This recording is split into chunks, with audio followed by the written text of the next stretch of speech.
ক্ষমতার অপব্যবহার করে অনিয়ম ও দুর্নীতির মাধ্যমে সাবেক প্রধানমন্ত্রী শেখ হাসিনা ও তার পরিবারের সদস্যদের নামে পূর্বাচল নতুন শহর প্রকল্পে ৬টি প্লট বরাদ্দ নেওয়ার অভিযোগ তদন্ত করবে দুদক। সংস্থাটির মহাপরিচালক মোহাম্মদ আক্তার হোসেন জানিয়েছেন, দুদকের প্রধান কার্যালয় থেকে এই দুর্নীতির বিষয়ে অনুসন্ধানের সিদ্ধান্ত নেওয়া হয়েছে।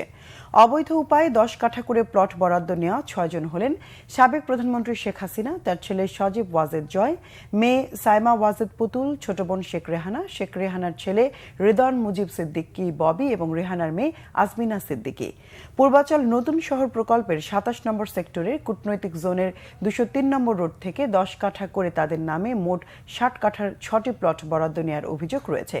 এ বিষয়ে গণমাধ্যমে তথ্য প্রকাশের পর কমিশন থেকে অনুসন্ধানের সিদ্ধান্ত নেওয়া হয়েছে। প্রধানমন্ত্রী গণপ্রজাতন্ত্রী বাংলাদেশ সরকার ঢাকার বিরুদ্ধে ক্ষমতার অপব্যবহার, বিভিন্ন অনিয়ম ও দুর্নীতির মাধ্যমে পূর্বাচল নতুন শহর প্রকল্পের ২৭ সেক্টরের কূটনৈতিক জোনের ২০৩ নং রোড হতে ১০ কাঠা করে মোট ৬০ কাঠা ৬টি প্লট বরাদ্দ নেয়ার অভিযোগের বিষয়ে অনুসন্ধানের সিদ্ধান্ত গৃহীত হয়েছে।